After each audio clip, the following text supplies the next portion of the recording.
नमस्कार दोस्तों, हमारा नाम आनंद राव और आज 19 जनवरी की तारीख है और 19 जनवरी को आचार्य रजनीश ओशो जी ने अपने शरीर का त्याग किया 19 जनवरी 1990 को। तो आज हम दोस्तों बात करेंगे ओशो जी के एक बहुत ही अच्छे सन्यासी जो ध्यान में काफ़ी जिनका अच्छा अनुभव है, काफ़ी सालों से ओशो को जान रहे हैं, महसूस कर रहे हैं, उनके ध्यान की प्रक्रिया को सुन रहे हैं। तो सबसे पहले चाहेंगे सर आप अपना नाम बताएं। मेरा नाम है स्वामी जीवन आनंद। वैसे मुझको कहते हैं ब्रजेश चतुर्वेदी। सर आप कितने समय हो गया आपको जुड़े हुए?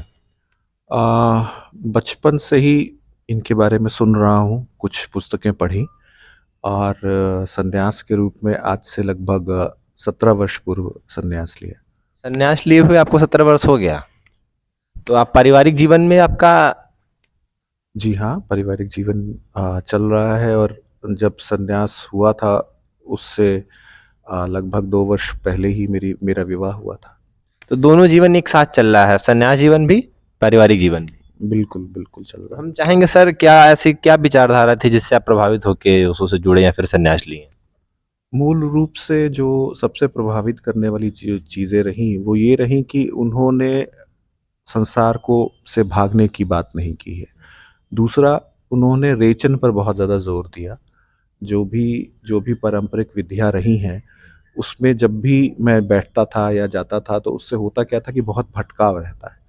इनकी सारी विधियों में जब इनकी पुस्तकों को पढ़ना शुरू किया तो मैंने ये महसूस हुआ कि पहले हमें रेचन करना है और तब हम मूल रूप से शांत रूप में जा सकते हैं ठीक से। आज का मनुष्य इतना भटक चुका है, उसका मन इतना अ, विचलित हो चुका है कि ये आवश्यक है। तो इस चीज़ ने मुझे बहुत आकर्षित किया। सर रेचन क्या होता है?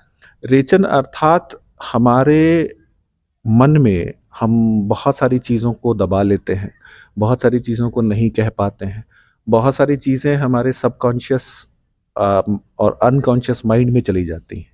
उसको वो रेचन कहते हैं। उसको विभिन्न विधियों से, चाहे वो श्वास की प्रक्रियाएँ हैं, चाहे नाच है या विभिन्न इनके तरीके हैं, जिससे वो बाहर निकलती हैं। और जब तक कोई पात्र साफ नहीं होगा, तब तक वो स्वच्छ नहीं हो सकता, उसमें उसमें निर्मलता नहीं आ सकती। तो पहले सफाई ज़रूरी है, ये सबसे महत्वपूर्ण बात है। सफाई किस तरीके से सर यहाँ किया जाता है? अलग-अलग खासकर जो ओशो ने सक्रिय विधियाँ दी हैं, डायनामिक है, आज भी हम लोगों ने कुंडलिनी किया। ये बहुत ही तीव्र जेट गति की विधियाँ हैं। सर कुल कितनी ध्यान की विधियाँ हैं? 112 तो सामान्य रूप से जो विधियां कही जाती है पुरातन रूप से, ओशो ने जितने भी धर्म या संप्रदाय हुए हैं पूरे विश्व में, उनकी सारी विधियों पर आज के मनुष्य के हिसाब से उसको परिवर्तित करके दिया है और उसके साथ साथ उन्होंने अपनी भी विधियां दी हैं। तो संख्या एग्जैक्ट तो मैं नहीं बता पाऊंगा, लेकिन लगभग 200 के करीब विधियां हैं। और ओशो जी के बारे में कुछ बातें बताइए आप जो दर्शकों को जानकारी मिल सके। सौभाग्य है कि ओशो से मिलने का तो मौका नहीं मिला। सौभाग्य है कि हम उनकी ध्यान विधियों से परिचित हुए।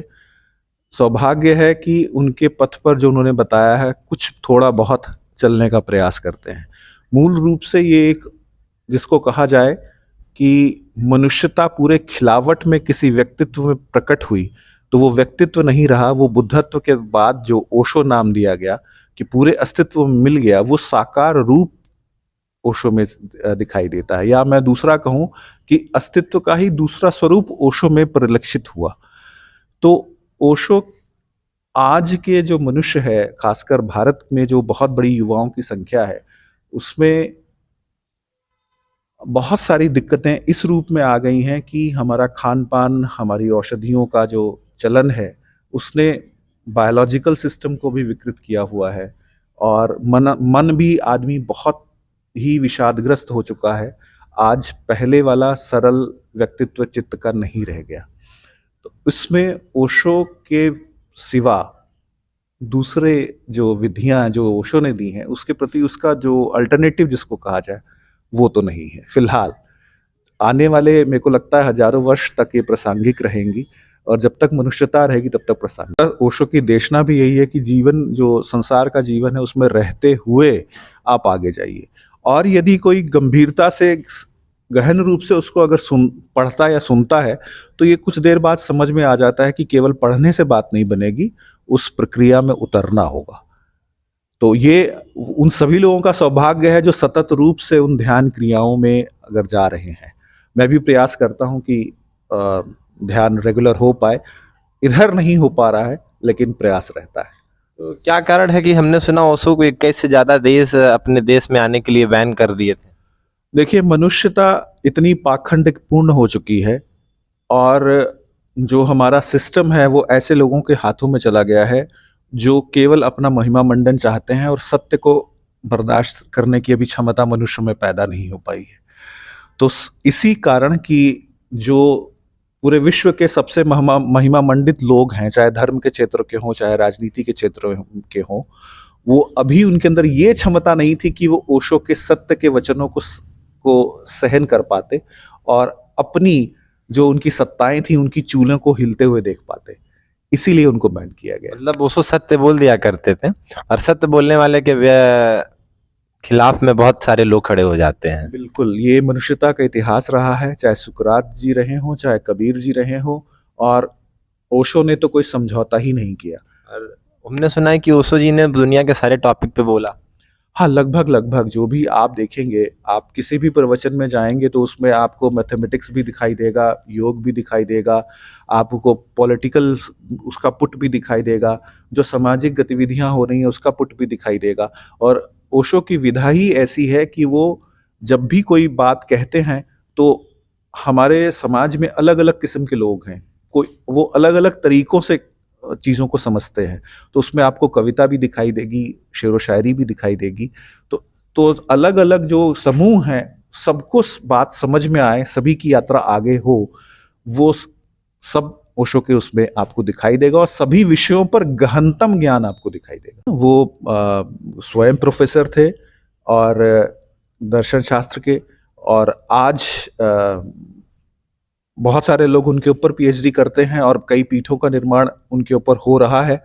और ये मनुष्यता का सौभाग्य होगा कि अधिक से अधिक उनके ऊपर शोध हो, अधिक से अधिक उनकी विधियों का प्रचलन हो, क्योंकि मनुष्यता का भविष्य जिस रूप से उसने विज्ञान का दुरुपयोग किया जा रहा है, उससे आगे मनुष्यता का भविष्य तो है नहीं, जब तक अंतर जगत की यात्रा नहीं होगी। और सर एक अंतिम सवाल कि आज के इस भाग दौड़ भरे जीवन में जहाँ सारे लोग मानसिक रूप से बहुत परेशान हैं, बहुत बीमार हैं, तो ध्यान का क्या महत्व है सर? जैसे आपने कहा बीमार हैं, बीमारी में भी जो शून्यता, अभी कोई सज्जन कह रहे थे कि शून्यता का अनुभव हुआ, शून्यता का अनुभव ही शरीर को भी सबसे गहराई से ठीक करता है। अगर एक सेकंड के लिए भी मन का जो चंचलपन है, विचारों का जो सतत हमारे बीच में जो आते रहते हैं, वो शून्य हो जाए तो उसका प्रभाव हमारे शरीर पे बहुत गहराई से पड़ता है। सबसे अच्छी दवाई, सबसे अच्छी थेरेपी वही है। तो ध्यान अर्थात क्या? एक ऐसी अवस्था जो विचार शून्य है, समय शून्यता है, हेयर एंड नाउ है। आप भविष्य या आप पास्ट में नहीं हैं, अपने पुरातन चीजों से भटके हुए नहीं हैं। मतलब आप ना भूत में है ना भविष्य में, वर्तमान में है। आप वर्तमान में है, ना तो विचारों से आच्छादित हैं, ना तो आप अहंकार के साथ चल रहे हैं, एक शून्यता की अवस्था में है। तो वो जो अवस्था है वो सबसे बड़ी थेरेपी और सबसे बड़ी दवाई है। और आज की जो मनुष्य की जो आप स्थिति कह रहे हैं वो है ऐसी कि वो बीमार भी है, चित्त से परेशान भी है। तो विभिन्न जो क्रियाएं हैं योग की, वो कुछ रास्ते तक जाती हैं, लेकिन गहनतम जो परिणाम आने हैं वो केवल ध्यान से आने हैं। वो योग की क्रियाएं हैं या जो दूसरी थेरेपीज हैं वो एक तैयारी है, वो भी रास्ते का मार्ग है, लेकिन जब तक हम ध्यान में डूबेंगे नहीं तब तक समाधान नहीं मिलेगा। सर आज परिनिर्वाण दिवस पे आप क्या कहना चाहेंगे, मैसेज क्या है?